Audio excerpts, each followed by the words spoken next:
Bueno, tell us as a Border Patrol why you support our president so much. Look, so this is the thing. It's difficult for me sometimes because, I'm an agent, but when I speak and I do a lot of these things, I do it as a representative of the union. So it's not representing the agency itself.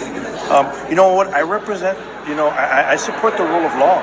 That's what it comes down to. We're a nation of laws, and we need to remain a nation of laws. There's a lot of issues that, people hear President Trump has said, the racist comments that everyone wants to talk about. He said that Mexicans are all Mexicans. That's not what he said. He said that the majority of the illegals that are coming into this country have criminal records. That the majority of the illegals that are coming into the country are criminals. And that's true. None of it was a lie. If the shoe doesn't fit, why is anyone wearing it? That's what it comes down to. And you know this firsthand because you are... Because you know what? This is what's funny, because me as being Hispanic, I hear the racist comments. I hear people, but they're directed towards me. Mm-hmm. And, I'm not making it a race issue. If you're illegal, you're illegal. It doesn't matter, the color of your skin, the color of your eyes, your height, it doesn't matter. Illegal is not a race. We have illegals from China. We have illegals from Russia, from Brazil, from Mexico, from different Latin American countries. It has nothing to do with race or skin color. So, Art, I live in Tijuana, you know this, and I've seen a lot, okay? I've seen... Probably not as much as you, but I've seen a lot in my life. You've seen a lot. I've seen a lot. That's what people don't understand. When you grow up in the border, especially on these areas where we know there's a lot of stuff going on, people don't understand it. And God bless them. And I love what they're trying to do. But the reality is no knock on them, because I think they're fantastic and they're bringing more knowledge to people. But I love talking to you, Paloma, because I think individuals like you, individuals like me, this is a lifestyle. We've grown up. We've seen it from day one of our childhood. It's not something that we read. I call myself border girl. It's not something we read in a textbook. It's something that we've seen our entire lives. So I really appreciate everything you've done. I'm excited to be here. I'm excited to have met you. Thank you so much. Thank you. Your channels all the time and everything you put up. It's a big deal. People need to understand what's really going on. It's a big deal. And it's worse than people think. It is 100 times worse. You can say that. I can say that because we're a part of it. So when I'm catching groups in the middle of the desert, and this one's really hits home, I caught a group of individuals that they had different little kids with them. One of the children, it was a 5-year-old child. It was a little girl. And she was complaining that her feet hurt, okay? And when we went as an agent and I checked on her and I removed her shoe, she had a blister from where her toes start all the way to the heel of her foot. She had a gigantic blister. This is a 5-year-old little girl that had been walking for 3 days.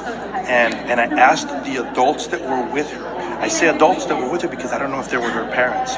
And I asked the individual in Spanish. I said, oye, esta niña está chiquita. Mira cómo tiene el pie, la ampolla que tiene. And the response I get from that individual is, ya está bastante grande para poder caminar. Wow. So when you see those things, when you see the separation of children from grown-ups, right? And people attack us and say, well, your laws are separating families. Listen, if there was, I'm a dog owner and I love dogs, right? Really? So this is what happens. When you see people in the news that leave a dog inside a hot car, you get everyone from the left and from the right that complain and say that individual should never own a dog again. However, when we have a child that is put in the trunk of a vehicle with criminals and drug smugglers, when we have a child that is forced to walk across that desert in 110-degree temperatures and have blisters, we say, don't separate the child. Right. I mean, that's the worst kind of child abuse. That's the story I want to tell people. I mean, people need to understand these people are not good parents. And we don't even know if they're really their children. They're the parents. Because we don't. A lot of them don't even have any way to identify themselves. There's so nothing. many factors. It has nothing to do. What's the worst you have seen? I think the worst. That's obviously one example. I've seen women on the trail where they had been raped. I've seen women on the trail where, some of their clothes have been removed because we have border bandits that work in those areas. I mean, it's just, the stories go on and on. I had a particular group of females that we arrested, and when we had them detained, and when it was time to send them back to Mexico, one of the ladies said, "Hold on, I don't want to go. Where's my kids?" And I said, "What are you talking about?" And she says, the pollero had all of us in one car, and he had all our kids in the other one.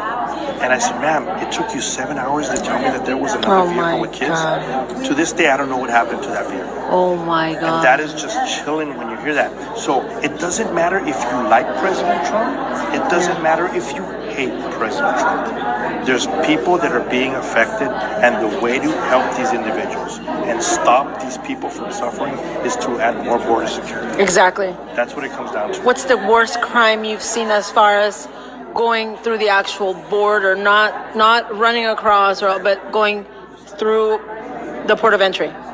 So I don't work the port of entry. So Okay. Okay.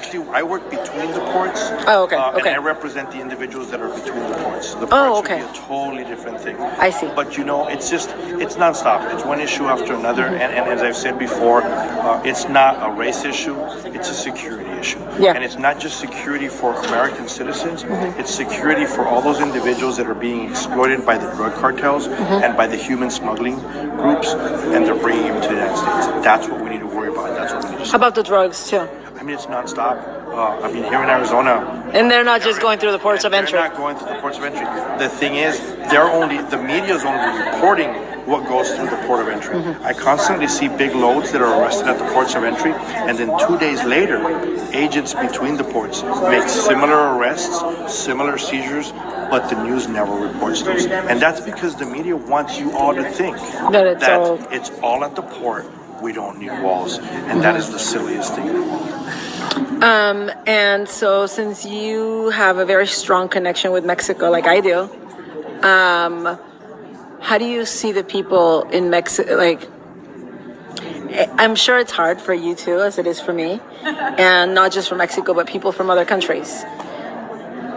How do you deal? I know how I deal with it, and I'm interviewing you, but how do you deal with those people in the life that they have, and in the life that they claim they're looking for here? That some of them are. And they are, and I think that's a great question. It's a valid question, but sometimes I see these. I think the Mexican people are very strong people. We're strong-headed, you know what I mean, and we're tough, and that's why I think it bothers me more, because I think we've become more conformists instead of fighters. And what happened to that fighting spirit?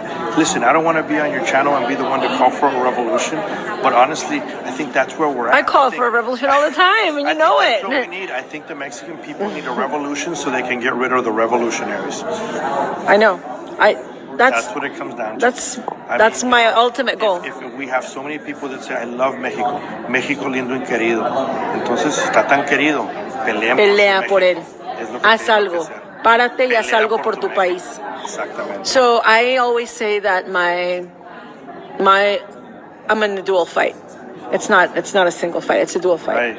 And by fighting one fight, you automatically maybe not end, but almost abolish the problem that's here. What it comes down to, and it's because you see it so many times. I follow a lot of the Mexican social medias. I follow a lot of the Mexican news. I see it, right?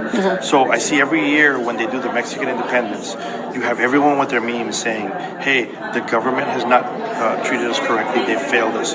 Let's do it by not showing up to the grito. Let's show our government." And every year I see the same memes, but every year I see the same crowd. But they show up. It's like, les dan una torta en mariachi y ya llegaron. Exactamente.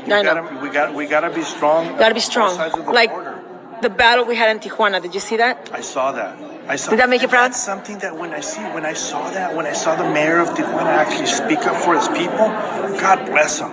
You know, why can't we have the rest of the people in Mexico speak up? Imagine if we could get the entire country to do what we did in Tijuana that day. So I have family. I get the chills, and I'll tell you. And I do get the chills, and this is what I'm going to say. I'm going to end it because I want to get back inside. Yes. This is what it comes down to. We need more people, more Tijuanans in the rest of the country of Mexico to take care of exactly. Mexico. Viva Mexico. Thank you. Gracias.